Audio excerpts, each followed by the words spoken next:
Okay, it let me hit record. Okay, perfect. Okay. All right, perfect. You're there? Yeah, we're there. Okay, thank you. You're welcome. So what I would do is when I was on my ad level and I wanted to create a new ad, it comes up and looks this way. It looks a little bit different, but what I would tell it at the ad level is, and I'm going to go back and go through an entire campaign with you. Boy, I don't know why my internet is slow. So what I would tell it is right here where it says use existing post, see where it says create ad, and I can create a brand new ad. I don't want that. I would click use existing post. And down here, it tells you to select a post. I would say post ID, and I would just copy and paste this. Now it's going to tell me I can't do it because it's from my account, not Sam's. So it tells me it can't be used for an ad because it doesn't exist on your page because it's not from hers. But what it would do is it would normally pull it right up and it would look, that would make it the ad. So that's a way that you can use if you've gotten a notification from Facebook telling you that this post is performing very well and they think you should boost it, don't boost it. Grab the post ID and turn it into an ad. So I'm going to get out of this and go back. And we're going to do a campaign. Okay. So probably some of you, if you've run ads, you've probably, I'm imagining, set up a lead campaign, possibly a sales campaign. But if you haven't, the first campaign that you should start with normally is a lead generation. That's what's going to help you build your email list and get people that don't know who you are. I always call it cold leads. So you have 3 types of leads that you get, and I'm sure Sam has told you this. You have your cold leads that know they have a problem, but they don't know who you are or anything about you. You have warm leads who they kind of know who you are. They've seen you, and they kind of know what you offer. And then you have what's called hot leads, and those are people that have either signed up for something or already bought from you, so they know a lot more about you. But cold leads are great, because that's how you get exposed to people that don't normally know you and how you build your list. So what you would do is you go into create from your ads manager. And in here, you have a few different options. You have this one down here under consideration called lead generation. I don't ever use it because it has settings and standards defined by Facebook, and I don't want them to define what I do. So I don't want them to tell me how the leads should be found at all. With a lead generation, I do this all the time, and I've never done anything different, and I won't unless Facebook makes a huge change. I run it as what's called a conversion campaign. And what that means is I'm telling Facebook, I want this ad to convert for something. So I pick conversion, and I come down and I need to give it a name. So I would say if this is a lead campaign, I always say lead, and then whatever it may be.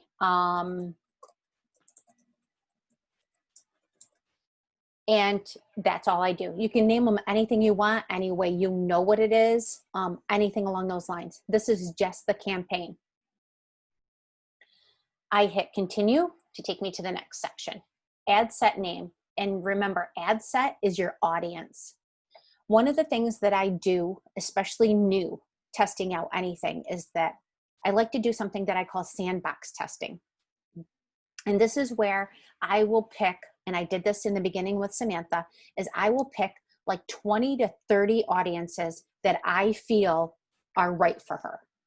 So it could be, if it's, let's just go with nutrition wellness. So I might pick paleo, keto, health and fitness, low carb, Atkins, anything that I feel that would have her people, or people that are interested in hearing her message in. And I set those up. So if this is one and I'm doing something, say with nutrition, I'm going to say, okay, I want to target people that are interested in paleo. So this is it. The destination is a website. The optimization for delivery, that's the conversions where we already picked. And then I need to tell it what pixel. And I'm not looking for a purchase right now. I'm looking for a lead. So I know this is already set up for her, so I come in and choose the pixel I want to fire as a lead, because I'm telling Facebook, I want you to optimize the ad for delivery to get me a lead. We don't ever mess with cost control, ever. We skip down, don't use, I'm gonna be honest with you, don't use dynamic creative. It's a new thing that Facebook did about 8 months ago, and has nothing but glitches. Don't do it. We don't do anything with offer because we want to set everything our own. So then we come down into audience. Custom audience. This would be an audience that you want to target that you already know or already have. But this is a lead and we're targeting cold. Now, because this is Samantha's account and she's located in Canada, Canada is the automatic default. With mine, if I'm looking at my account because I'm in the US, it comes up as US.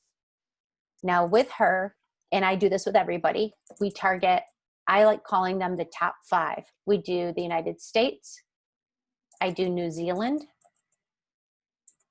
and you don't have to do, you can do what you want. I do Australia, and I do the United Kingdom. And those are, I want people living in or have recently been in these locations.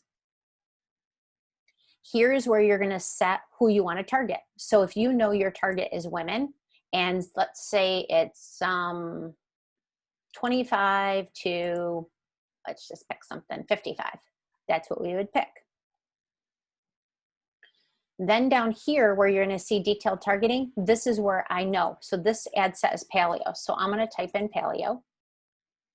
And it gives me different things. And what it does is it ranks it by the size of that audience. So if you look under paleo interest, that tells me that that audience size based in these countries with that age group is about 1.4 million people. So I will pick paleo. I often will pick a few more if I know there's something good. You know, you could pick the paleo secret, add that to it. The paleo mom.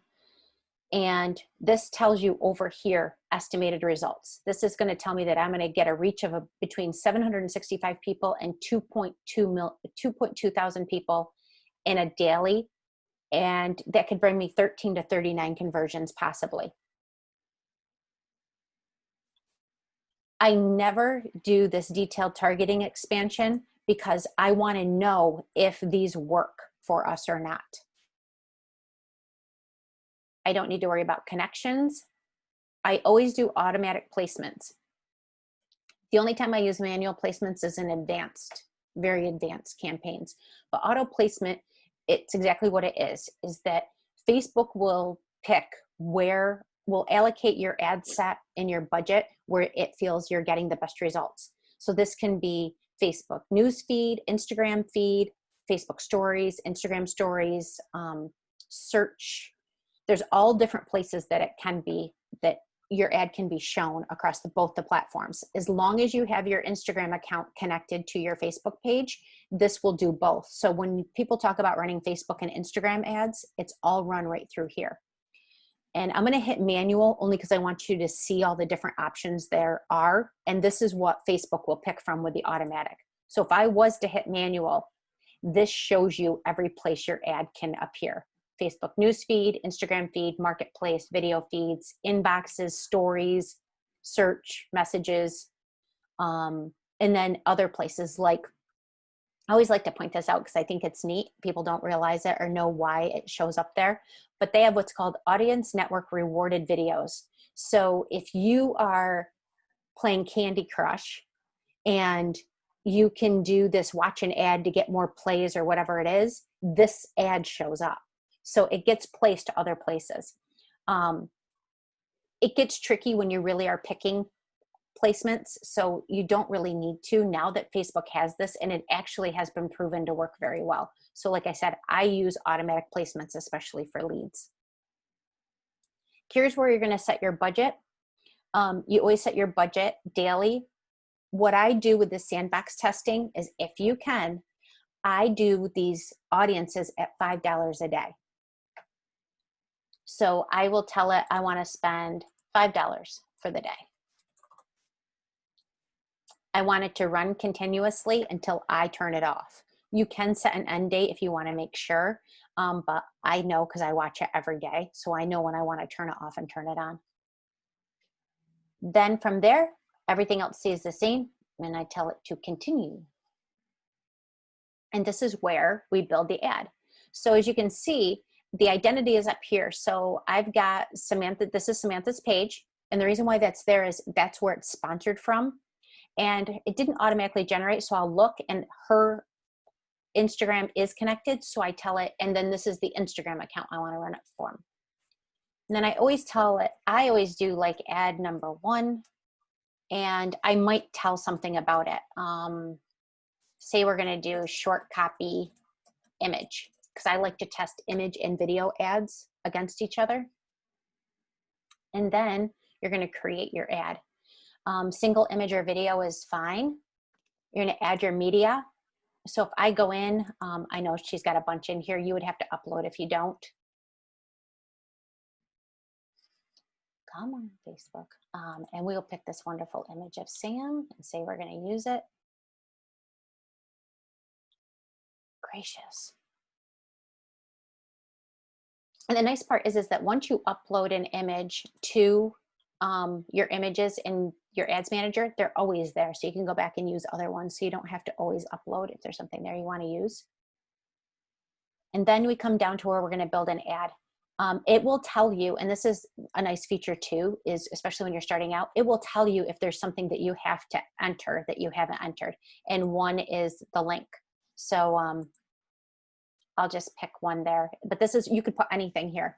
And by anything, you can pick if you have your landing page, obviously, if you've built a landing page in Lead Pages or in ClickFunnels or in a software like that, that's where you would put this. And you can see this is actually a landing page that was built in ClickFunnels for Samantha.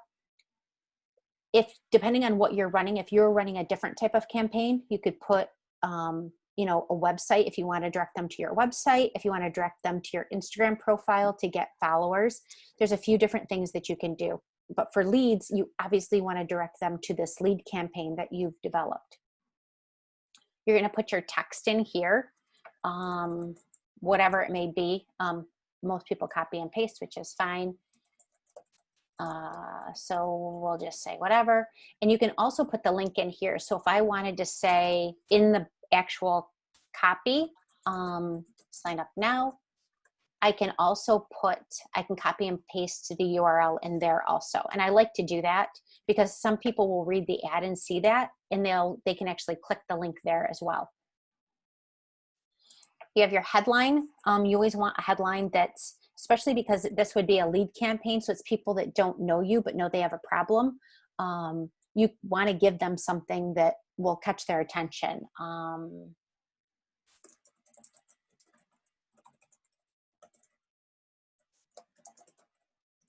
Like you could say feeling stuck with new leads. You could say tired of the diet yo-yo.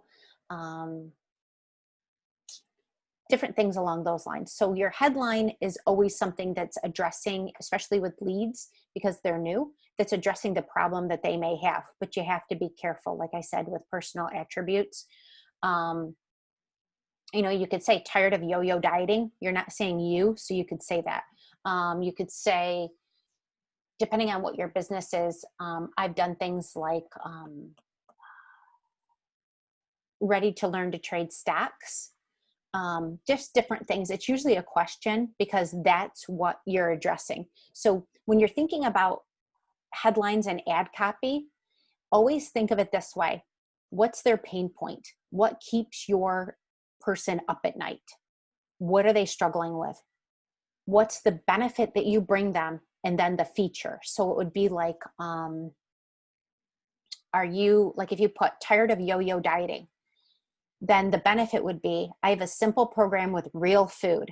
And then you would say, you get a menu every day. You get you know, you get a coaching session with me weekly. So it's always pain point, the benefit that you give them, and then the feature. And the feature is what your program gives them, whether it's video training, menus, free recipes, a strategy guide, things along those lines. So always think of it that way of pain point, benefit, feature. Because if you're too feature heavy, or you're just kind of saying, hey, I'm so-and-so and I published this great book and I have 57 recipes and you're going to get all my recipes. That's kind of features. It's all feature heavy. You're not telling them what it's going to do for them. So always think, what is their pain point? What do you solve? Address that pain point with them and then tell them the benefit of how you're going to solve it for them. And then tell them all about the wonderful, bells and whistles that come with it. That's perfectly fine.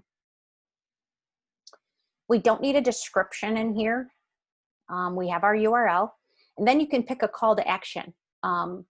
Like if it's a lead, and say this is a 7 simple recipe download, or this is a how to find your perfect avatar worksheet that they can download. You can pick a few different things. I use sign up if it's a free webinar or something that they're going to get. I'll also use the download. If it's something that they can download, I'll use the button so it appears download over here in the ad. But there's a few different things that you can pick from. The most popular are download. I use that a lot. I'll use learn more. If you're asking them to fill out something, you can use apply now. If you're asking them to book a call or offering a free call, you can use book now. A few different things along those lines. You can also pick no button if you want to. And what happens is that even if you do have a button like that says sign up, whenever they click your ad, they're going to go to that URL. Whether they click the image in the ad or something along the lines, they're still going to go to the URL that you've directed them to. Once I know I have my ad the way I want, and you can always see it over here, and this little thing here, you can see the different placements. So the one that it's showing me is mobile news feed. So if I wanted to see what it would look like on desktop, if somebody's on a computer, it'll show me that. So you can always look to see what it would look like if it appears someplace else. And then of course on desktop, I sometimes look at the desktop one because I can see more of it than what the mobile shows. And you can see that somebody would be able to click here to go to her website. And then all I would do is click confirm.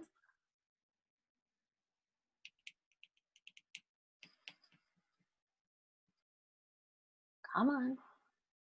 And it's there. So obviously I don't want to turn this on and use this. So what I'm going to do is I'm just going to turn this back off. So that will go away. I will show you, I want to show you the idea that I have, or the thing that I use with the lead generation and how I do the sandbox testing. Because I'm sure there's got to be an old one in here that we did. Goodness. Samantha, we ran a lot of stuff, man. All right, let's see if it's in this detox. Okay, here's a good example. So this campaign was for her sugar detox, which is a free detox program. And that's what we used as her lead magnet. We found that it worked very well, that it appealed to many people. So I can show you how I set up the campaign. So I did it as a lead sugar detox. It was that conversion again. And then if I go into it, to the ad set, this is that audience level. What happens is when I talk about picking those 20, 30 audiences and testing them to see what works, once I have it narrowed down, obviously all 20 to 30 aren't going to work. And by what I mean when I say they aren't going to work, it means it's going to cost me way too much per lead. It could cost me, I knew with Samantha that we should be able to get leads under $2.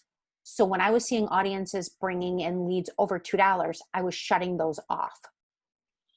Once I do that and I find out who the performing audiences are for her that bring me in those low cost leads, I turn them in what's called a mega audience.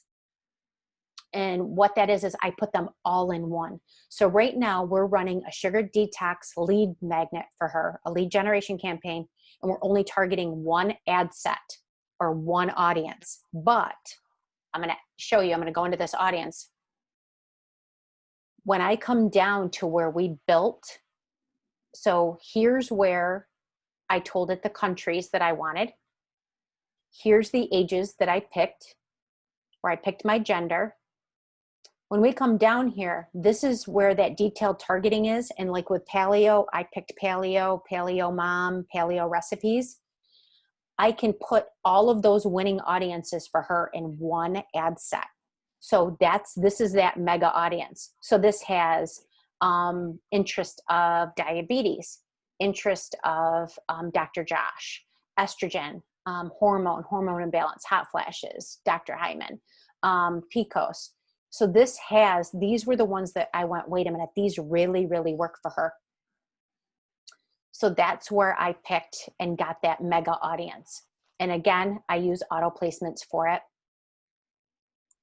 But as you can see, what we started with, I mean, there's a ton here. You know, we had targeted Shape Magazine, Pilates, Fabletics, juicing, yoga, clean eating, Vegucated. And how it looked was that each of these had originally been set up at $5. I wish I had an older one that wasn't all part of one that I could show you to see the difference. But what I can show you is that I'm looking at the lifetime view. This is from the day that Samantha set up her ad account through to the current. And right now, this detox lead magnet for her is actually bringing in leads at 18 cents a lead. So that means every single new person that she's adding to her list, she spent 18 cents on, which is killer. And some of these other ones brought in really low leads, but I can change my date range and I can look at like the last 7 days. And as you can see, when I look at 7 days, the price goes up just a little bit to 35 cents. It doesn't show me anything down here because these haven't run in quite some time. I can look at yesterday's. They came in at 49 cents. So yesterday we brought in 6 leads at 49 cents, but we're only spending $3 a day. So this is just so low. This is to just keep building that list for her and keep it going without spending a lot of money. So people that tell you that you need to spend a lot of money on Facebook ads, it's not true. You have to be, you do have to think of something. Here's a perfect example. If Samantha and I were to have a call and she was to say, Kristina, I want to bring in, I want 1,000 new leads a month. And I'll say, okay, we can do 1,000 new leads a month. So I know that, for instance, yesterday, her leads came in at 49 cents. Well, if she wants 1,000 leads a month and I'm seeing the average is 49 cents, all we have to do is take the 1,000 and multiply it by 49 cents, and there's your ad budget. Now, if she said to me, I only want to spend $100 a month, well, I can't bring you 1,000 new leads only spending $100 a month. So you have to be realistic. And trust me, I go through this. I have clients who will say, I want you to bring me in 10,000 leads a month, but my budget's $200. Well, that doesn't happen. It's just simple math. So you really have to be real about what your objective is. And with this, these audiences are audiences that we started working on back when we started working together. So things don't happen overnight. It's stuff that, it's testing. And when I say this sandbox testing, I'm going to give you a quick overview of it. What I normally would do is, let's not look at this mega audience. Let's pick these. So these are all individual audiences that I tested for her. These all would have been set at $5 a day. What I do is, if I launch this today, all of these are set at $5 a day. Tomorrow at about this same time, I would go in and look at this. And the first thing I would do is say, okay, out of these that I can see right here, how many of these brought me at least one lead? If they didn't bring me one lead in the first 24 hours, I would shut them off. So if this was on, say Superfood didn't bring me a lead in the first 24 hours, I shut it off. Then any that brought me at least one lead, no matter of the cost, I leave those ones on for another 24 hours. So then Friday, sorry, my days are really running together. I'm sure you can all think the same way with everybody being stuck at home. So tomorrow I would look, any that didn't bring me at least one lead, shut it off. Those that brought at least one lead, I leave on for one more day. So on Friday, I would go in, and out of those that had brought me leads, then I look at the cost. If I know that I'm willing to pay, say, anything under $3 for a lead, Anything that's $3 and over, I would shut off. So let's say that Clean Eating brought me two leads, but I paid $4.50 for each of those leads. Well, I don't want to pay $4.50, so I would shut off Clean Eating. Then I would look and say, oh, Dr. Josh Axe, he brought me leads at $1.25. I want to keep that. So I leave on the ones then that are bringing me a cost that I'm willing to spend.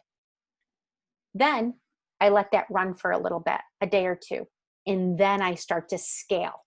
So if Dr. Josh Axe is bringing me leads at $1.25, and I know my budget can be $20 a day, and I'm only spending $5 with him, I might up my budget with him to $8 a day.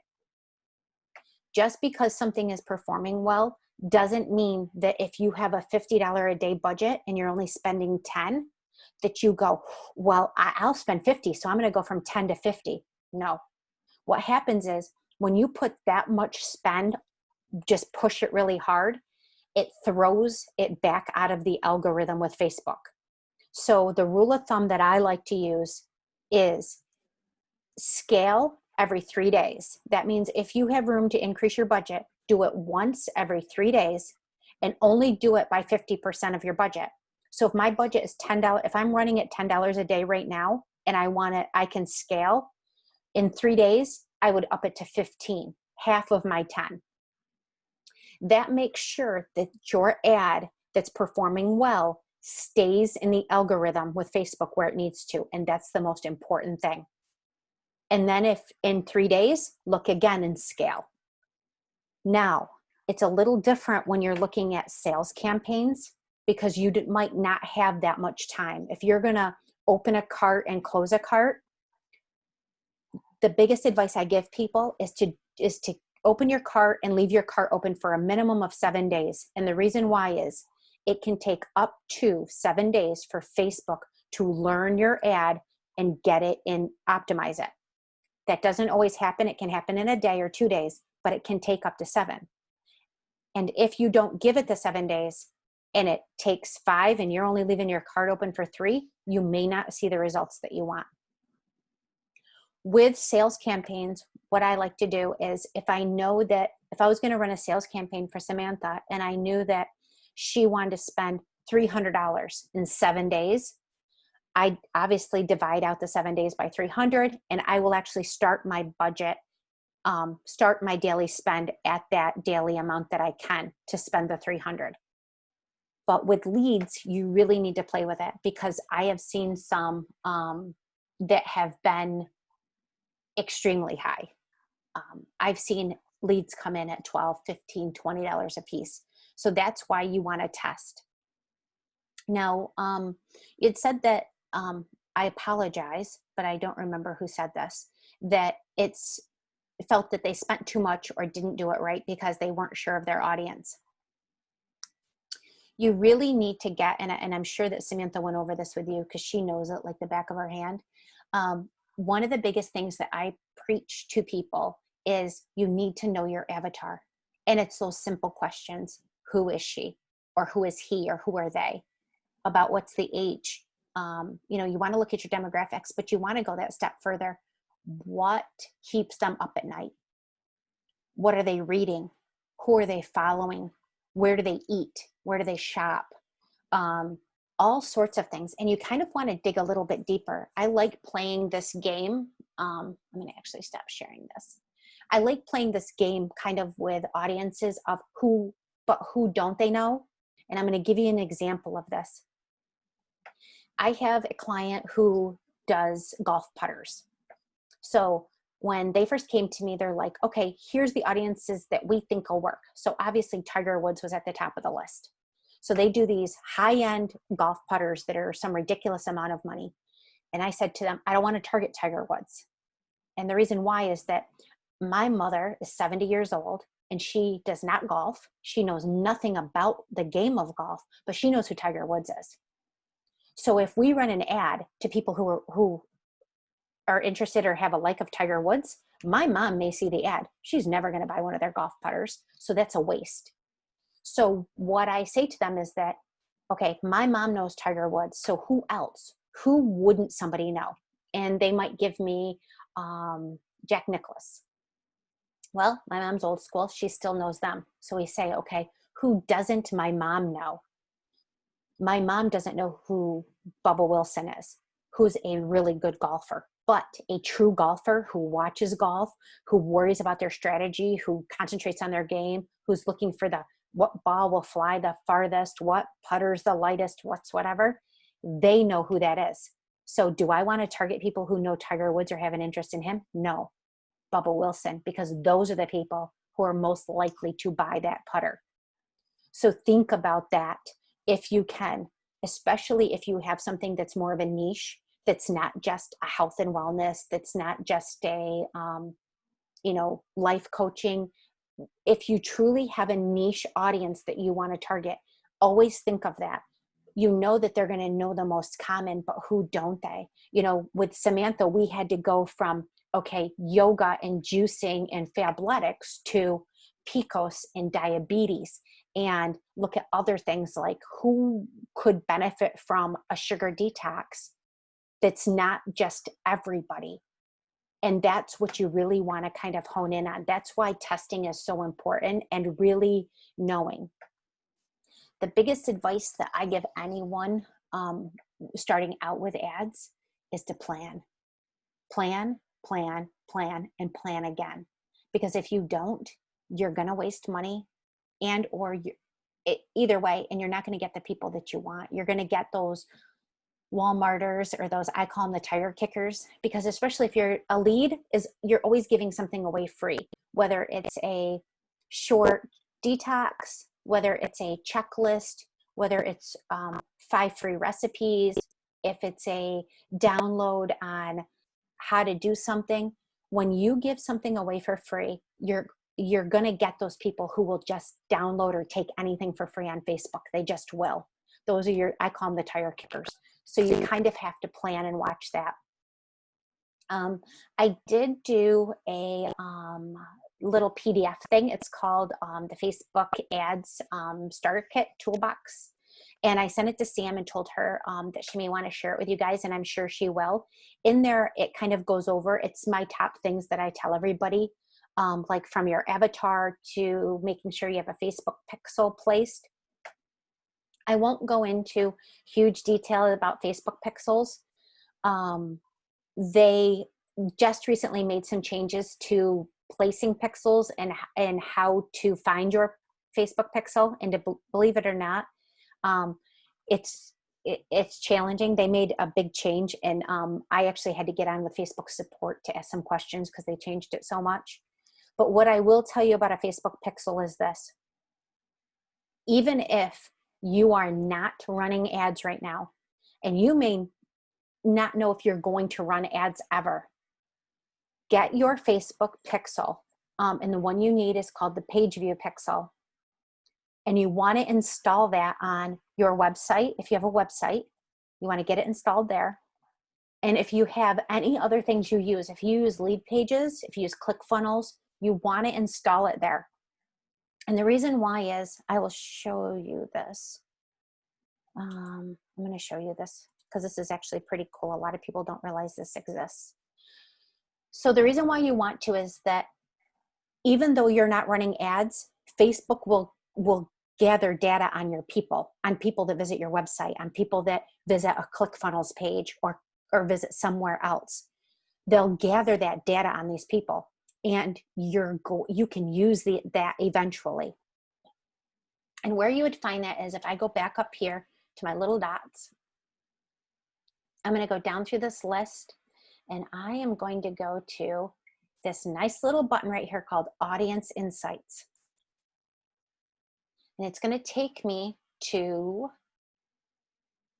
something that looks like this. And I want to, it'll actually tell you this, if I left this alone as it is right now, this would actually show me information about every single person that's on Facebook, but I don't want to see that. And I have no idea why Facebook is taking so long.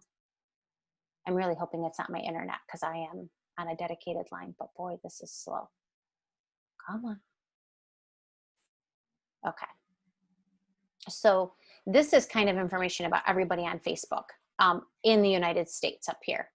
So what I can do is I know this is Samantha's account up here, and I'm going to go down here and I'm going to say people connected to your page, and I'm going to pick her page. This is information on the people that have, this is the pixel information. So what this tells me is under demographics, it's telling me that 97% of them are women, 3% are men. Big surprise. And it also shows me the ages. So if you look, her biggest demographics, 45 to 54 years old. So if you're doing something and you're targeting younger ages, hello, this is telling me, hey, guess what? From the information that pixel's given us, this is your biggest audience right here. It can tell us relationship status, if they're, 60% are married, education level, high school, college, grad school, job titles of people that are visiting. So when you look at something on Facebook and then you see an ad for it, that pixel is what made them track you. I always do the thing of that Facebook knows you need a new vacuum before you even know you need a new vacuum cleaner. This is the information that pixel will gather and report back. But what I like to look at is right here, this next tab, page likes. This tells me that these people that are visiting Samantha's website and that are triggering her pixel, these are the things they like. So this is where I get those audiences from if I'm strapped with audiences. So they like Drink Me Healthy Smoothies, Juicing to Heal, Amazing Grass, Hormones and Balance, Holistic Blends, Anne-Marie Skincare. But it'll show you, this is the website, here's communities, doctors, magazines, health food stores, bloggers, and you can see more. Food and beverage companies, all the way down to brands, writers, shopping and retail, fitness trainers. So this is a wealth of information. So even if you don't run ads now and you're not sure even if you're going to do it in the future, get that pixel installed, because it will collect this information so that when you are ready to run ads, you're going to have these to help you. Hey, where are my people? Who should I target? Well, geez, these are two huge ones that my people like. So I want to target those interests because they may, opt into my lead, or they may sign up for my webinar. So and you can really kind of play with it. Now this, I only have set as the United States. So I could add Canada to it. I could take the United States away and just do Canada. So it's totally up to you. You can add multiples, but this is what that information is going to give you. And I'll be honest with you, this is worth its weight in gold, because especially if you're just starting out and you've got your basics and maybe those haven't worked for you, or you're getting a lot of those tire kickers, then you really want to go in and say, okay, geez, I would have never thought this. I would have never thought to target, something else that's there. But it tells you that, like skincare, that this is the most popular for skincare categories. Well, maybe you're looking at, targeting Rodan and Fields, or Dermalogica, or Philosophy, or something like that. Well, if you're not targeting this one, you definitely should add this to your interest, because Facebook is telling you your people are interested in this. That's where they are. So that's just something neat that I really like. The other thing that I'll share with you, I showed this to Samantha a while ago, and it's really neat, and I have to leave Facebook to do it. But if you go into your Google search and you type in Facebook ads library, this is actually really neat. And if you know this, bear with me. And it comes up, and right here, it tells me here's the ad library. This is kind of cool. In here, I can search and I can see other people's ads. So if you have a competitor, or you have someone that is, you want to see what they're doing or how they're doing things, even just something different from what you do, you can come in here. I always do search all, because it'll automatically go to issues, elections, and politicians. I don't know why, but you can see these are ones that I've searched before, based on other people that I have, but I could put in, I can put in Sarah. This will tell me, this gives you a lot of information on them. So this tells me that this is her page, the date her page was created, if it's been changed, and this is kind of neat too. This tells me people who manage this page, where they're from. So she outsources a lot. And it'll give you a little bit of ad spend. But what it will show you is, it usually shows you active and inactive ads. So I can look at this and say, okay, here is an ad that she ran. And it tells me the date that she ran it.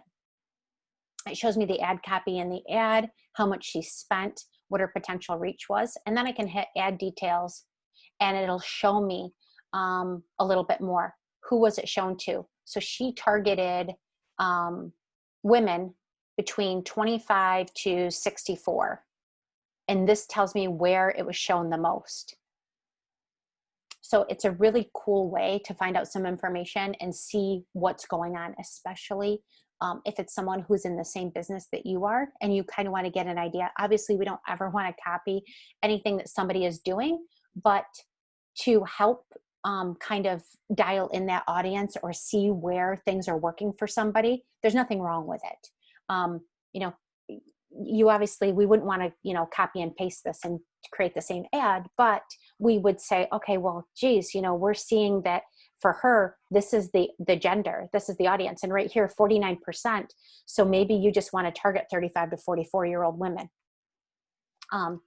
So that's different ways that you can get stuff, but that's like I love the Facebook ad library. I go in there a lot, especially to see what type of images people are using or what type of videos they're creating, and to get ideas for things along those lines. Some trends that I'm seeing right now on Facebook are images that look like selfies that are very native organic. They are working very, very well right now. And the reason why is ads are flooded right now. We know that so many people are online and their businesses are moving online. So more and more ads are out there. So when someone is scrolling, they're more apt to keep scrolling past something that they see this image that's, looks like it's this photo shoot in Maui that doesn't relate to them. And they're like, that's an ad. And so they keep scrolling. So when you're looking at coming up with an image and or a video for your ad, think of what's going to stop the scroll. So what would make, if you were scrolling through your news feed and you saw the image you're going to use in your ad, would that make you stop? Would you stop and go, oh, what's this? Or, oh, that's neat, and look at it? And if that's it, use it. If you go, no, then don't. But people want to see ads that have real people in them, that they can say, that looks like me. Yeah, she's like me, especially videos. Don't think that you need to do this video that's like professionally done and like, oh, look at my wonderful life or whatever. Heck, take your iPhone, turn it, go outside or walk through your house and just say, hey, this is Sam. Do you struggle with this? I did too. This is something I came up with. I want to invite you to my free webinar. Come on and join me. I know it'll help you. You want that person to go, she's like me, or yeah, that's me. That's the connection you want to make, because once you have that, you have them. When they can relate to you and you can start that relationship with them, that's when it works. So don't think that you have to have this, elaborate, or, oh, my video's shaky, or, oh, my background's not just perfect. Nobody's is. And when people see a lot of those things like that, if you're an Amy Porterfield, people are going to expect to see it probably. And even she does things that aren't that way. But for the most part, it's that connection. So, if they hear your kids in the background, if they hear your dog bark, don't worry about it. We're all real people. And I can't stress that enough, to just be you and not worry so much about if an image is perfect or that's perfect. Ad copy, a little bit different. Some long copy works well, some short copy works well. The biggest advice there is what I gave before, is to make sure that you're addressing their pain point, and then you're giving them the benefit of your program, and then give them some details. But up front with a lead, all they know is that they have a problem and they need a solution. So address their problem, invite them to a website or a webinar, and, give them a checklist. And then the follow-up from that email series you're going to follow up with them on, that's when you start to dig in and tell them a lot more about you. Tell them about your credentials, tell them about your experience, things along those lines. But in the ad, keep it simple. I always tell everybody, keep it simple. You don't want to do the whole throw up all over people. So just keep it simple and to the point. And that seems to be what's working. No, you guys all nailed it. It can change next week. It can change in a month. But for the most part, the trend that is happening is simple ad copy, simple, straightforward headlines, and native organic videos or images. That's what's working. And it's been working for quite some time now. So yeah, I talk a lot. I apologize. So does anyone have questions for me? Anything I can help you with?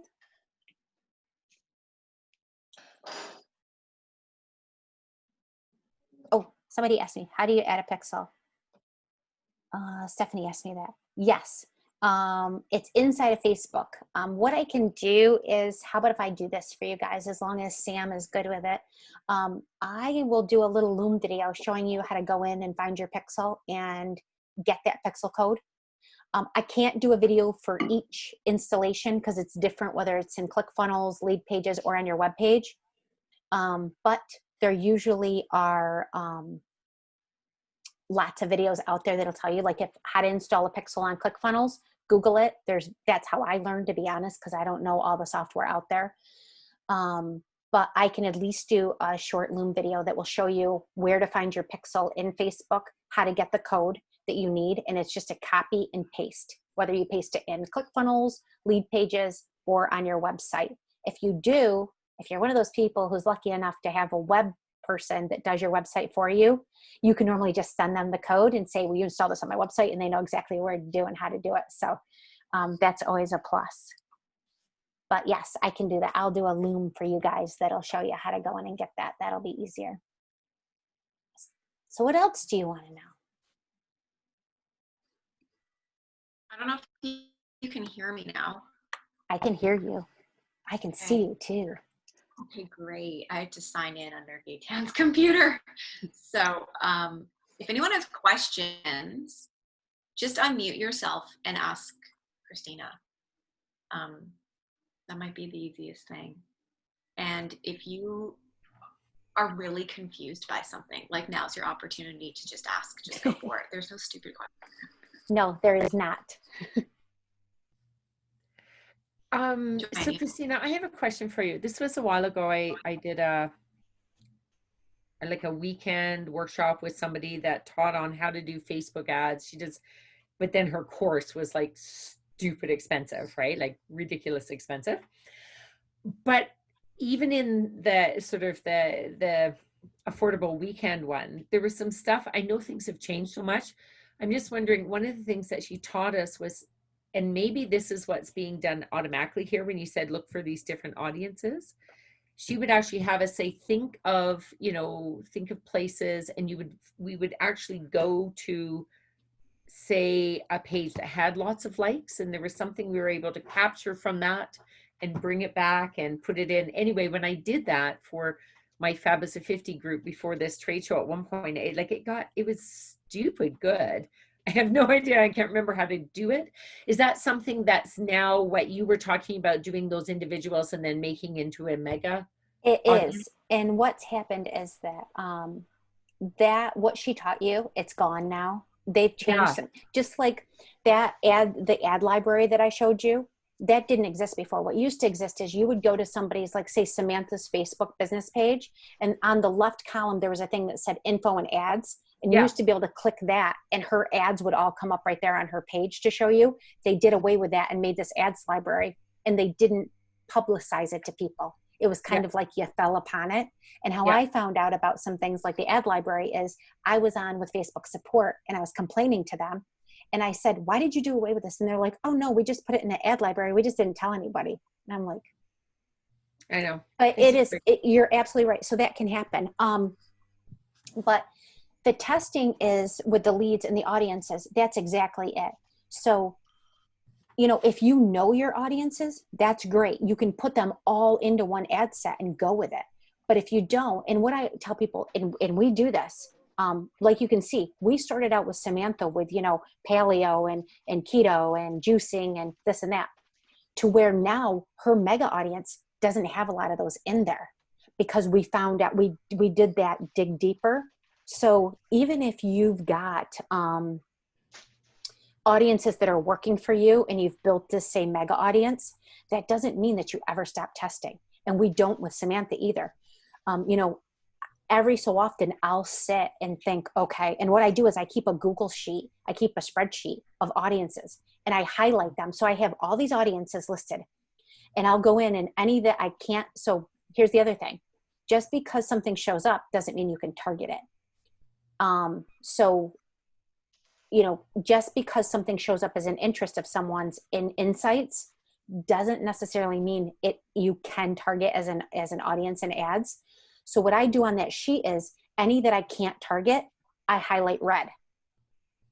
Any that are winners that have brought me leads at the cost I want for her, I highlight green, because green means money. If they're kind of, yeah, they've worked, but they've been a higher price lead, those are usually yellow, sometimes some funny color. And I know that what that means is, yeah, they work, but they're a little bit more than I want to spend. But that doesn't mean I don't test them out again later, because things can change. But also I use that because then I keep track of who works for me, who have I tested. So then if I've got some time, I'll go out on Google and I'll put in, you know, Dr. Mark or Dr. Josh, and I'll search for them and I'll say who's like them. So I'll start searching and see what comes up when I put them in and think, oh, well, here's 5 more audiences I could test because there somehow came up in a Google search when I searched for this. It's this kind of like research game that you have to play, but don't ever stop testing or researching or looking, because you just never know. And like I said, an audience that may have didn't work so well when you first started might work killer for you now, because everything evolves. And especially now, I mean, there are more people, you all know this, there are more people online right now than there's ever been. And people that are looking for stuff that they didn't look for before, people who can't go to gyms, people who can't go to Weight Watchers, people who can't go to a support group, people who can't do this or do, you know, whatever it may be, are all turning into online. So it's changed audiences so much that it's worth revisiting some of those audiences that you may have tried in the past. But dig deep. I have another question. Because the reality, I'm listening to you, and it's the classic thing that, you know, teach someone how to do something, and that's when they go, oh my God, I don't like, there's only so much bandwidth. So I have a 2-part question. One, taking it to reality of this is the ideal, what you're teaching, and this is what you do when this is your full-time job.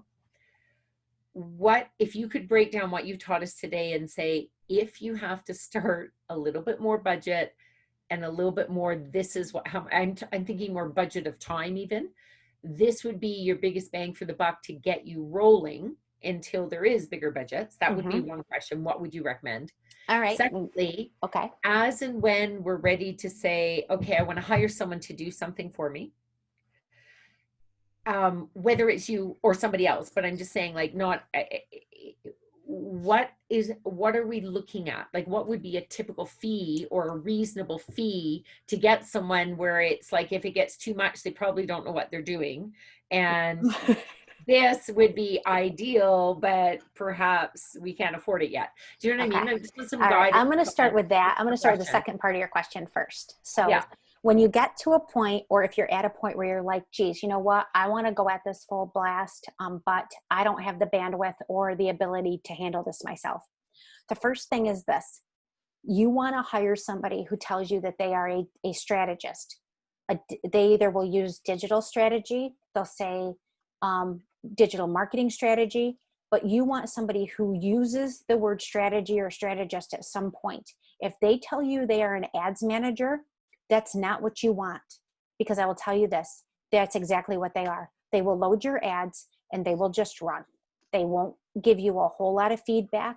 They won't know to do the oh crap moment, like, oh crap, we're spending all this money and we're getting people there, but they're not buying. Why aren't they buying?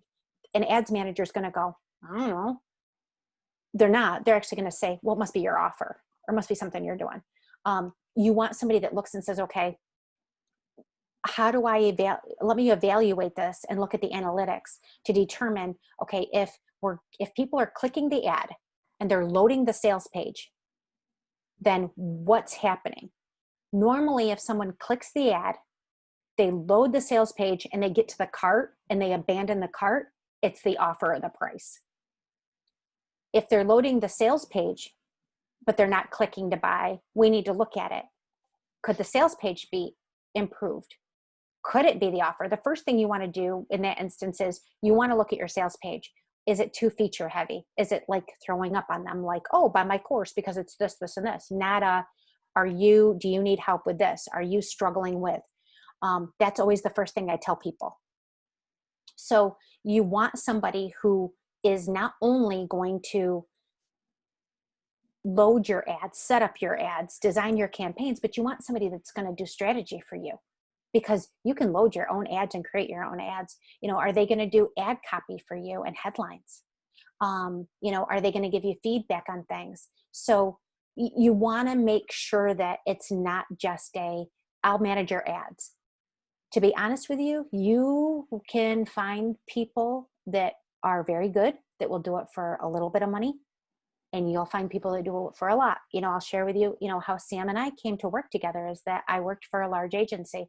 And when Sam started with the agency, she charged $2,000 a month plus a percentage of your ad spend.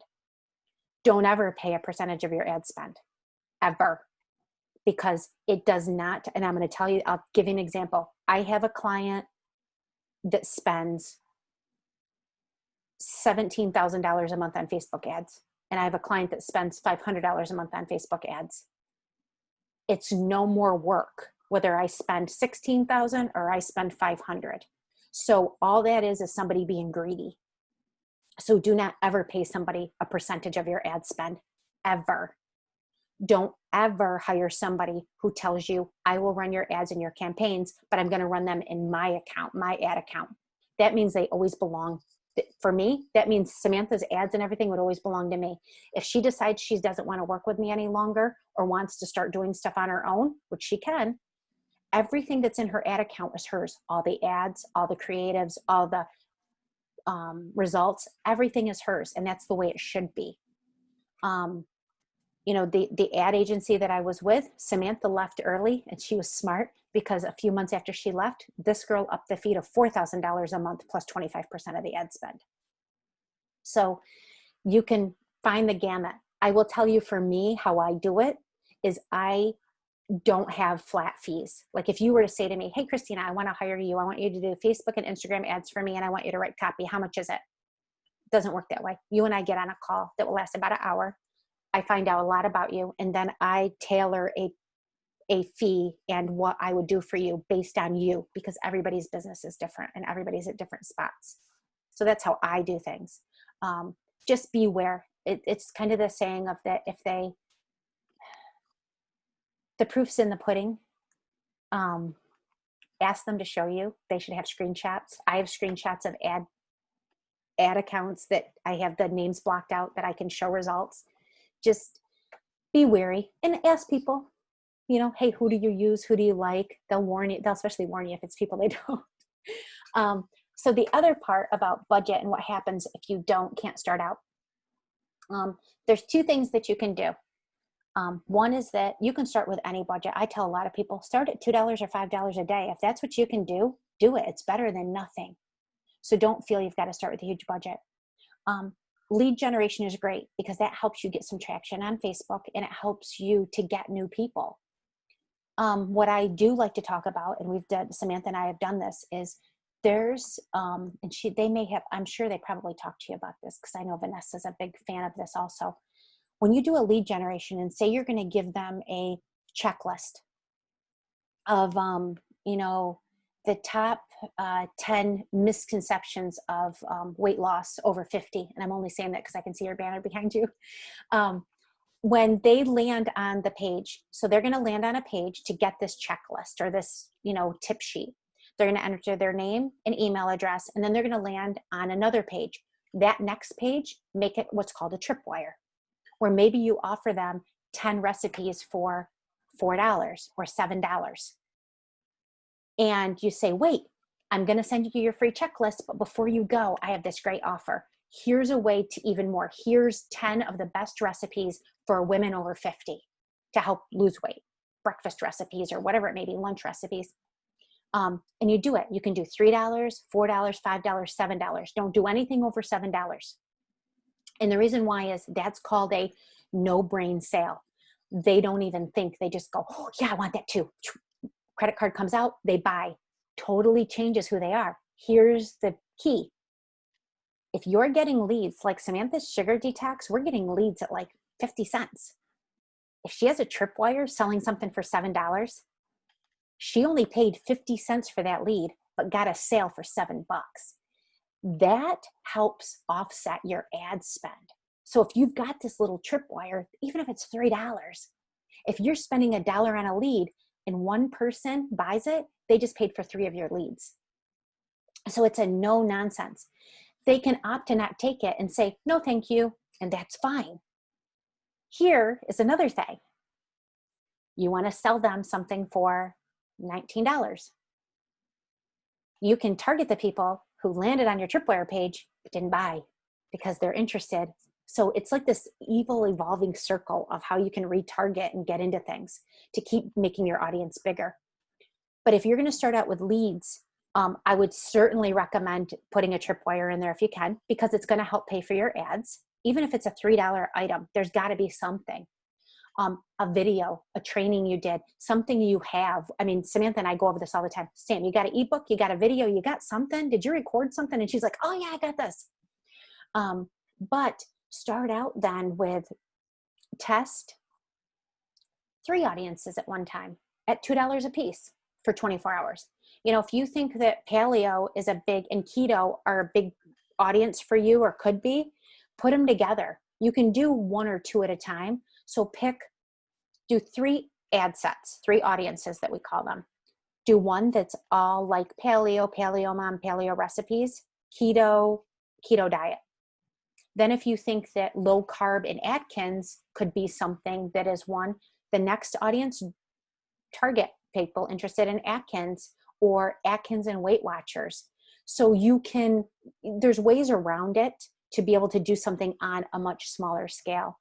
But I would always recommend with a lead magnet, if you really don't know your audiences, test a couple. Test even, if you think you've got your 2 big, test them against each other at $2.50 a day. If you get leads and you see that, hey, one's bringing you in leads at 75 cents, that's a winner. And do things like that. But there's a lot of ways on small scale. So don't ever believe anyone that says, look, you've got to spend $1,000 a month minimum on Facebook ads or you're not going to get anything. That's not true. Is it going to take you a little bit longer? Yeah, but I would much rather you started out at $2.50 or $5 a day and started out slower and saw results where you're not going to say, hey, I'm only getting 3 leads. Well, yeah, you're only spending $5. But are you getting 3 leads at the price you want? Yeah, and those are 3 new people now that you get to nurture through, and they could turn into, sky's the limit. But don't be afraid to start out small and just don't. And you're right about courses. Samantha and I just talked about this last week, that I've played with the idea of doing a course because I'm sick and tired of seeing these courses that are so ridiculously priced that it's not funny. Yeah, this one was, it was a good weekend, and it was some content, and you actually did make an ad by the end. But then when they offer the course, like if it had been, I don't know, this course, if it had been like a couple $1,000 or, whatever, less than $5,000, it was $20,000. Geez, Samantha, do you remember what I told you last week that if I did a was like, are Facebook, you kidding me? you ready for this? So Samantha and I had a conversation last week and I told her that I thought about doing a Facebook 101 course. And then obviously I would do a Facebook like 200 or whatever, you know, level 2. But when I thought about doing a Facebook 101 course, kidding me, I was struggling with maybe pricing it at 197.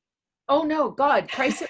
Well, I'm just saying for you, like literally this woman, no, it was like I can't remember if it was 6 months or a year. She would do your ads. She was right in there. She had somebody, like, it's a bit like what Samantha offered, but something up to around 5,000 to me makes sense. Some $20,000. And she was surprised that people weren't buying it. And I'm like, oh, Yeah, that's a bit that's a excessive. whole, that's especially starting out. How can you possibly say, I'm going to invest, you know, $5,000, $10,000 in this? When Do you're you just realize how many sales, how much money you're going to have to generate with those ads to just yeah. break even, let alone make any profit? So that's where, you know, you really have to weigh those things out I like and your look at, 101 in the pricing. yeah, that's kind of the, and because there's so many things. I mean, Samantha knows this, and I think you guys have picked up on it. I could go on and on. I totally geek out on this stuff. And I actually just started doing YouTube ads. So that's like a whole nother geek out session. But there is, besides Facebook, Facebook and Instagram run together. There's YouTube ads. There is Twitter ads. There are Pinterest ad campaigns that you can run. I mean, there are a lot of options out there that get kind of crazy. And if you get to the point where hopefully everyone does, your business is killing it, and you're like, yeah, I want to be everywhere, then you're going to hire somebody because you did not start your business to run Facebook ads. That's what I started my business for. So, yeah. Awesome. That was really great. And also, you know, I just want to mention too, like, this is why they're here in the mentorship, so that we can provide them with at least the strategy of like how you want to write your copy for your ad and the images, so that when they do go to somebody like yourself or whoever, if they decide to, it's like at least there's a good chunk of that they already have done or Yeah. understand. And they are so lucky that they have you. So I'm going to tell you guys something about Samantha that she won't ever say this probably, but I will do this. So as I said, Samantha and I worked together for almost 2 years now. We know each other pretty well.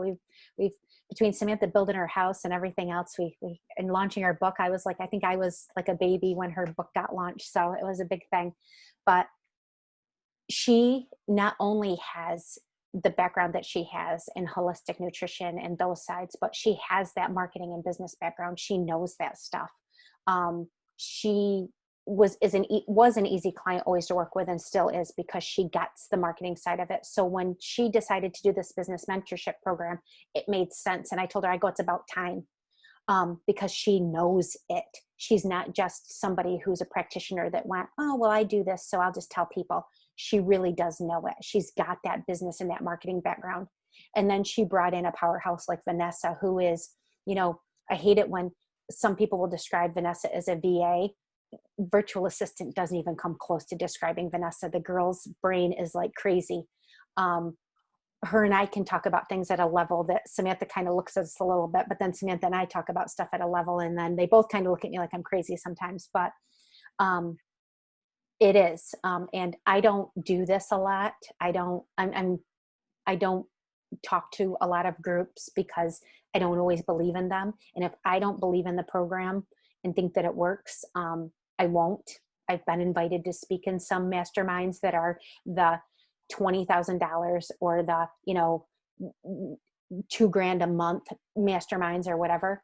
I don't care who it is. It's a no if I don't believe in it and believe in what they're doing. And I mean, hers is solid. You know, I asked her 50 million questions before she even started. And then when she asked me, I'm like, really? Are you sure? She's like, yeah. So, not just because I love Samantha, but you guys truly are in good hands, and it couldn't make me happier. So she is just a wealth of information. You guys are so blessed by her. Thank you. It means a lot, Kristina. Thank you so much. And, you know, we're trying to find a way to bring Kristina on to be like a part of the mentorship, so that when students come on board, we can have Kristina kind of like work with students for a couple of hours to actually get their ads and everything set up. And yeah, it just comes down to like figuring out what's going to be the fee, so that students can afford it and everyone, and everyone benefits. That's all. So we're trying to figure out how. And I'll tell you something. I'll throw this out there. So I told you guys I will do a Loom video, obviously, on the pixels of how to find your pixel, if you don't know how. So I will do a video on that, but I'll take it a step further, because one, you guys have listened to me go on and yap and yap and yap. But what I will do is, if you have run ads, or you are now, or you're thinking about it, and you want to run something by me or have me take a look at something, especially if you are running something or have, and it just hasn't worked, I'll make sure that Sam gives you my email. Shoot me an email. I'll take a look at it. I'm more than willing to. I hate seeing people go out and say Facebook ads don't work. I am constantly in every group I can find on Facebook defending Facebook ads, because they do. And I don't want anyone to have that misconception. So, you can send me a link to the ad so I can look at it, and I'll give you some feedback. If you want to, if it comes to it and you want to give me access to your ad account just so I can take a look, or you want to jump on a call and do a screen share and let me see, I can give you some pointers. But I'm more than willing. Now, will I spend 5 or 10 hours? I can't. I apologize. But if you are truly stuck with something and are like, hey, I'm just stuck, I'm not sure, or would you just look, does this make sense? Talk to Sam, get to me, and I'll certainly help any way that I can. Amazing. That's really generous. And I mean, the other option, again, you just let us know it's easier for you. We could always add you into the Facebook private group. So if they want to post up stuff in there and then tag you in it so you can see it. That might be easier. You know what? That might be the easiest way to go about it. So that way I don't lose something in my email, and like everyone that way the whole group can benefit from it. So yeah, if you want to add me in there, and you guys can fire away. Okay, perfect. Yeah. So we'll do that. We'll add you into the group. And then of course, if they need to take it further, and then they can always contact you that way. But I think otherwise, if they just go and like post up their images or their copy or whatever they need support with, they can just post in the group and tag you. So I'll add you there. Perfect. Sweet. Amazing. Any other questions? The purpose I really wanted to bring Kristina on is because obviously, like I said, she's the Facebook ninja and knows exactly what she's doing. And yeah. And I want you all to be moving forward with your lead magnets and your webinars, and then you can come back and watch this recording and then get those ads in place to bring in your leads. So the first step right now, I know many of you are finishing up your lead magnets, so then get the ads running to the lead. I think Sajida, you're already doing that, which is great. And so just get the ad up, start running it to your lead magnet, have that going, and then for August, start working on the webinar. And then once the webinar is up and ready to go, and you know the date you're going to launch that, go get the ads running to bring in leads to the webinar. So you should always, I always recommend having your ads running in the background. And again, like Kristina said, you don't need a huge budget to do it. Even just 3 to 4 leads is 3 to 4 more leads than you would not have had. So and then just to note, Kristina, like we basically had them set up their lead magnet, to their opt-in, and then their funnel, and all those emails set up. And we'll be diving into like tripwires and all that stuff. I just don't want their brains to explode. Yeah, if your brain hasn't exploded yet, to be ready, because it will. But no, they are. Tripwires are, like I said, I'm glad that you guys haven't gotten there yet. I didn't realize that, so that I'm a big fan of them, because like I said, always remember that you're only paying for whatever it is. So if it's 25 cents for a lead or $1.50 for a lead and you get a $7 sale, you still only paid for the lead. So whether they take the tripwire or not, it's okay. Yeah, that's awesome. And so I'll just kind of share with everyone too that this is something Kristina and I spoke about last week too. We decided that what we're going to do is start a Healthy Hormones Recipe Club for $9 a month. So I have 12 months of content already done. It's just content that literally has been sitting on my computer. We've used it in so many other programs and stuff. So when I was thinking about okay, let me look at my audience and let me look at all these different offerings that we have. We already have high-end offerings. We have like the mid-tier offerings. We have low-end offerings, but like what's the low offering that would work great as a tripwire, or when you're retargeting people who couldn't spend $500 but still want to be in your orbit, in your community, like $9 is like a no-brainer.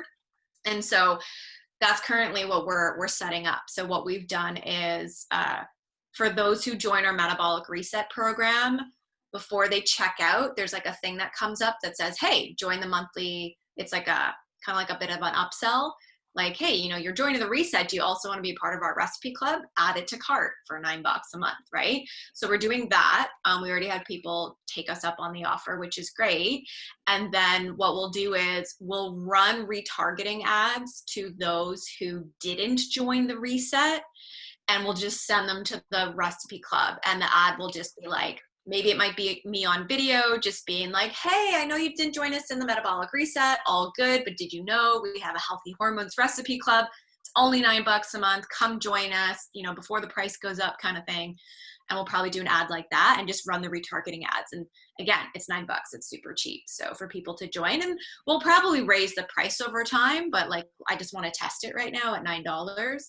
And it's like, it's no work on our part. Like, we already have the automation set up, and what happens is on the 1st of every month, they get an email with like, hey, here's your meal plan of the month and your grocery shopping list, and here are some tips to get started. That's it. There's no private group, Facebook group that we have to manage, like none of that. It's just email goes out once a month and that's it. You get your meal plan. So that's currently what we're doing. And, you know,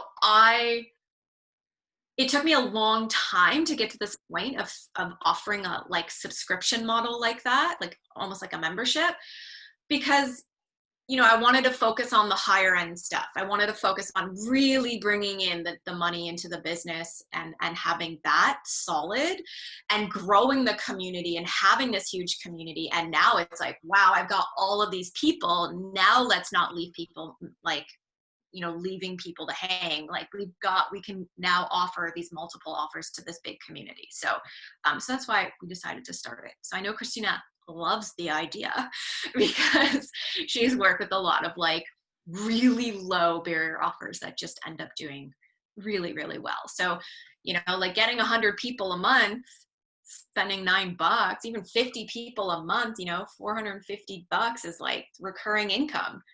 And I have no doubt that we can get that to like 100 and 200 people. Like I have no doubt of that. I'm just bringing recurring income with that. Yeah. So that doesn't mean that you guys have to go run out and create all this and you have to do this. Like, don't think that that's what I'm saying. I'm just planting the seeds and being transparent of how we're doing things. And it's just planting some seeds for you guys as you move forward and grow and to think of some other offers, right? Because that could be a really great option. You're on a call with somebody and they're like, oh, I can't afford your $3,000 program or, you know, and it's like, well, here are the other options, you know, do something instead of nothing. Here's some that might be within your budget and you still get to bring them on as a client and in your community. And then over time, they get to know you, like you, love you. And then they're like, now I want to make that investment into something bigger. So, okay. Anything else before we go? I have a question. Yeah, go for it. Can you hear me okay? You're a little bit quiet, but. I can. Can you hear me better now? Yeah. Okay. So thanks so much, Kristina. This was awesome. My mind is totally blown. I'm definitely going to have to watch the replay because I don't think I could take notes fast enough. So for someone like me, I have not done Facebook ads before. In fact, I've been holding off because I wanted to take this class so I could be a smarter, like work smarter, not harder. And I'm working on my high-end product. I don't have that complete yet. So I have two lower barrier products that I'm working with, and I'm getting really great results. People are getting better, and it's amazing. I don't know, like, is this the right time? Should I, because I only have lower barrier products, I cannot afford a lot on ads right now, but I do think they would be helpful. Like, is it is it better to meet with someone like you and strategize with a lower budget until I have my high-end product? Or would it make more sense to try to play with ads on my own? Like, what do you recommend? That's a tricky one, but good question. So there's nothing wrong with having the low barrier offers because, I'm a big Russell Brunson fan from ClickFunnels, and Russell teaches the value ladder, depending on where someone enters. So, obviously your lowest rung is your free lead magnet, and your top rung is where you want them to end up. And he teaches to move them up the value ladder. So just because, there's so many people out there that think, well, I don't have my ultimate product yet, so I can't do anything. That's not necessarily true, because you could have developed your higher end product, but by working with people realized that wasn't the fit right now. So now you've got these two lower barrier that you could actually build your higher level offer even better based on the feedback you're getting from these two lower of what is it that they need next. So there's nothing wrong with that. Could you play with ads on your own right now? Absolutely. One of the things that you could do, depending on how many people you're getting look at your lower barrier offers and not taking them, that would be a really great, what we call a retargeting sales campaign, which is where you're going to run ads directed to those people. Whether it's you're downloading your email list of people that didn't take your offers, and you're going to target them with an ad that's like, hey, I see you checked out my XYZ program. I know you may still have some questions, so I wanted to clear some things up, type of thing, where you're speaking directly to them. And you can do that for, same thing, $5 a day, and see what, how much your cost per purchase is going to end up. But that's a great way to do some ads to at least get some money coming in, because they're going to, that you talk to them about it. They may have seen emails about your program, but if they still didn't take it, hit them with an ad, with a retargeting campaign, where you just target them.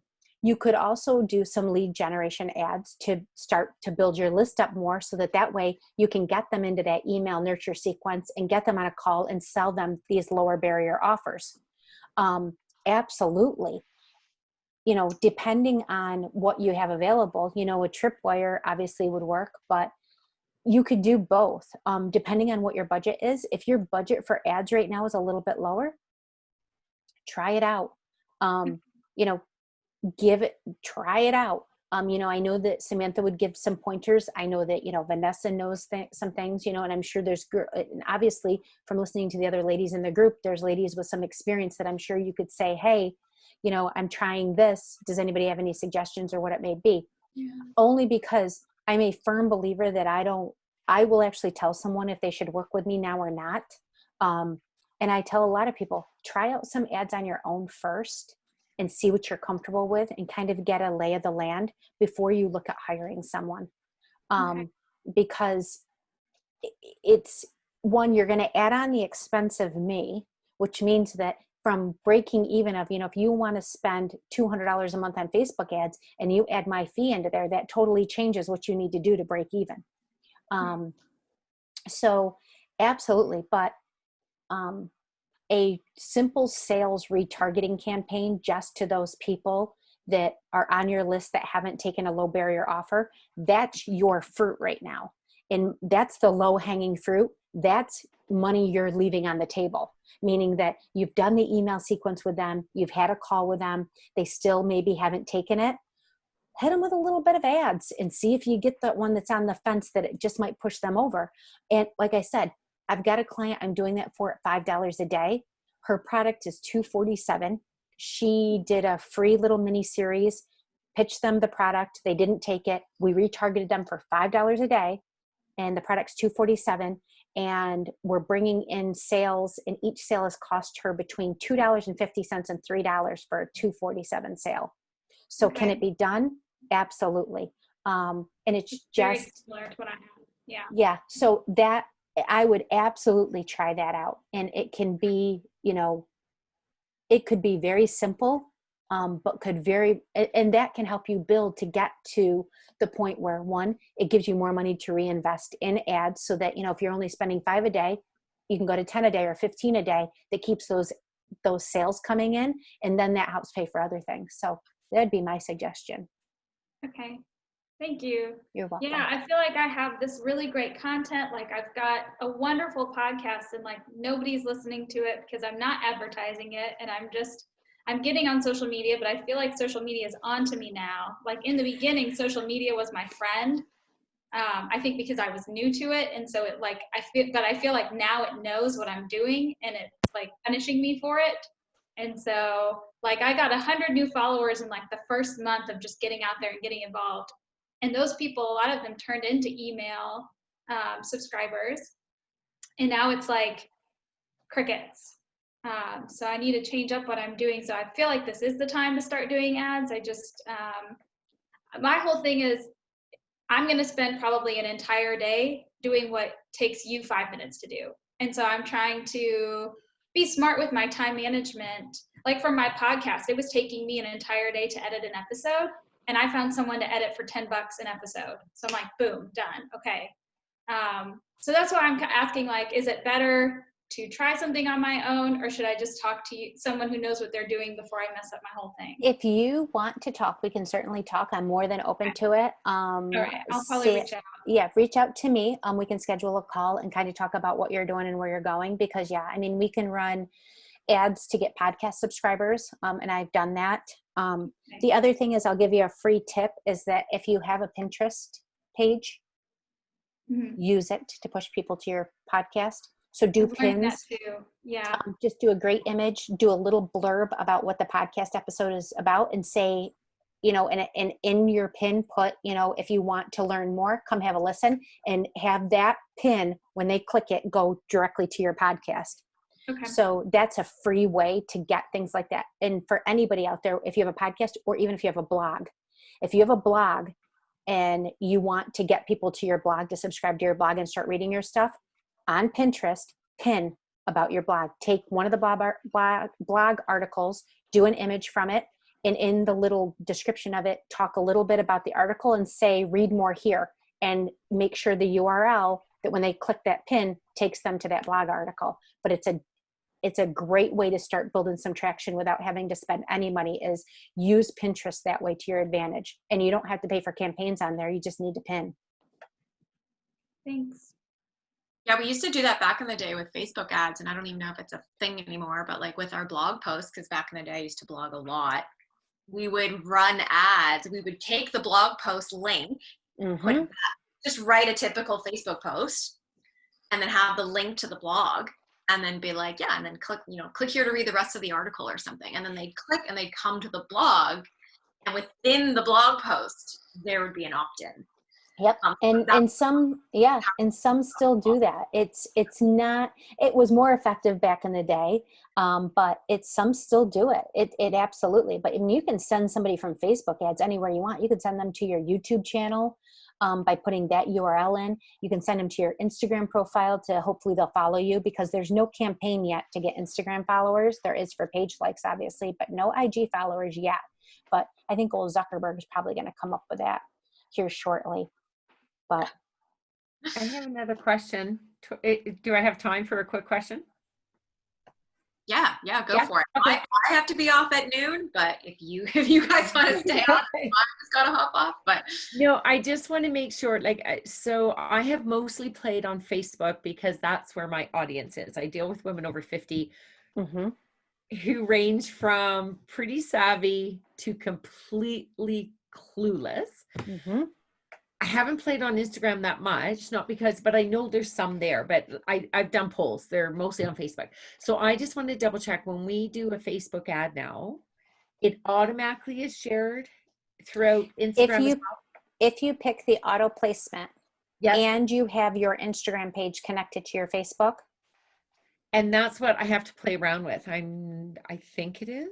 That will do it. So the plus to that is that with auto placement, Facebook figures out where your ad is getting you whatever you want. Like if it's conversions, that's why I like using conversions. And if they don't feel that Instagram is the place to get it and Facebook is better for you, that's where they'll show your ad the most. Right. So it kind of lets their algorithm pick and choose. But if you still pick auto placements and you don't have your Instagram connected, it doesn't matter. What that means is it'll do like Facebook newsfeed, Facebook stories, Okay. Messenger, a marketplace. It'll do every other place but that. And this has to be sort of your, I know the terminology better for Facebook, like the difference, it drives me nuts when everyone calls everything a page, when it's like profiles, page, groups, they're different. With Instagram as well, there needs to be, I think actually, because not to go into the whole story, but I'm actually stepping into the role of my dear friend who passed away, who founded this organization. So I'm still trying to figure out, some of the stuff is still in her husband's hands. And so I don't know that Instagram is actually a business page. It might be more of a personal profile. So we need to switch that up, right? You need it to be a business profile or yes, you normally always want that. Like it's better. Do people use those? Yes, but you want it set up a little bit different than just your personal Instagram, which you can, I believe, and I'm not an Instagram pro. Like I just started using Instagram not that awful long ago because I was against it because I was just originally a Facebook girl.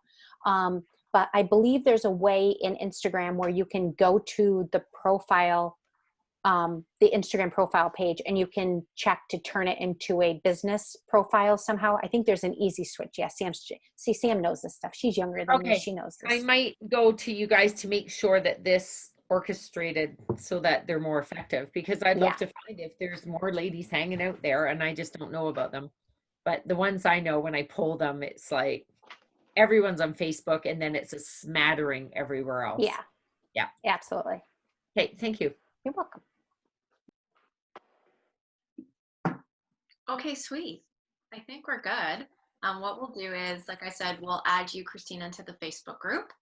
And then, if anybody, because I'm sure in the next week or so, people are going to start getting some of their ads up and whatnot. And then if they have issues or like the ad didn't get approved or whatever and need us to review something. So like I know Sajida, I don't know if she's still on the call, but she messaged me like a week ago. One of her ads got shut down and didn't get approved, and she was like, what do I do? So I was like, you might have to change the image a bit. Like you just got to play around with things a little bit, right? So change the image, and sometimes you got to change a bit of the copy and then submit it again, and then it was fine and it got approved, and I think she's good now. But Hi, Sam.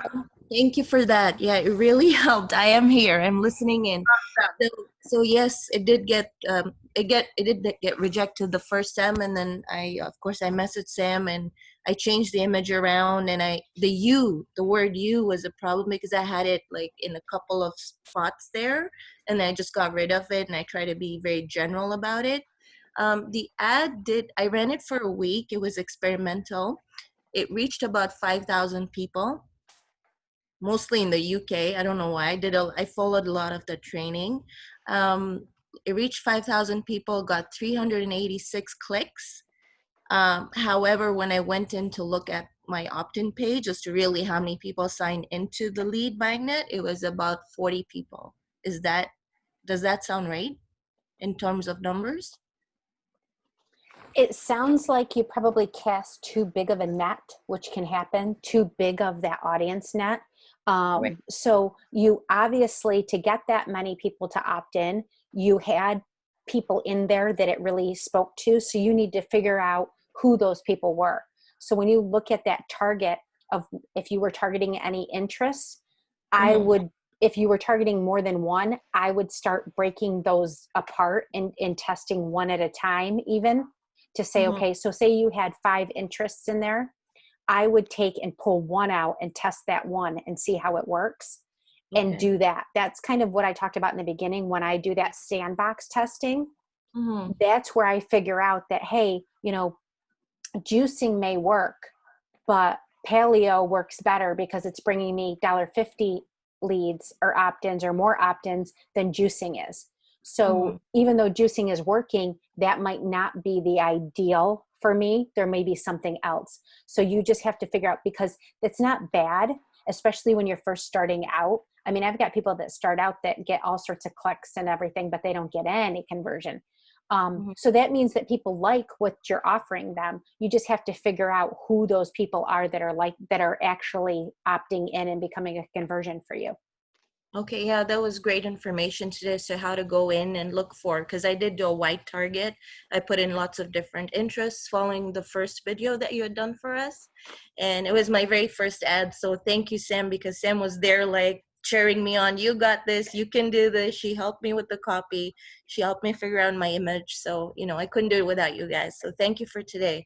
I will go in and do like minimize my kind of interest and Yeah, do the close your net in a little bit and see what happens and keep track so you know that, like, if you have 10 interests in there, you know, like I said, maybe pull 2 out and try them on their own and see what you get and keep track of it, and then try 2 more. And, you know, just kind of, because it happens if you cast too wide of a net, sometimes that's what happens, is you kind of, you know, get the small fish that you don't necessarily want. Absolutely. Thank you. Awesome. Sweet. Yeah. And I mean, I think like we could just keep talking about this forever, but I'm just going to mention one last thing. Kind of Kristina, you know, touched on it, but like, for example, like, I'm just going to use you as an example, Sajida. Like, if you go in and you notice that, oh, I'm getting women ages like 25 to 55, like it's a pretty large gap, right? You could break it up and run an ad that specifically targets women 25 to 35. And then you can run another ad that targets women like 35 plus, so that the copy is different based on their age and it speaks more to them, right? So you could break it up that way too. So just like, for example, and it's just something I'm thinking of, is like when we talk about hormones, like it's all over the map. You know, we have women with like PMS and PCOS and infertility, and then there's women that want to come into our orbit because they're pre or postmenopausal. So I'm like running the ads and targeting those age groups and speaking specifically to them, but they end up coming basically into like the same sort of funnel. Right? So that's also something to kind of like, that's where you can get really more precise with your ads and speaking to your niche. I hope Makes sense. offer some insight. Okay, I gotta hop off because I gotta do a call at noon, but by all means, if you guys want to stay on, you can. Kristina, I really appreciate your time and thank you so much for doing this. And I also appreciate you recording it. So the first little bit I recorded, and then Kristina took over. So Kristina, when you have the file ready to go, just like maybe Dropbox it or Google Drive it or something, and then send it over. And then we just need a couple days because we're gonna have to like put the files together and then send that out. And then yeah, I'll add Kristina to the group. And then if you guys have questions, you can just kind of tag her and go from there.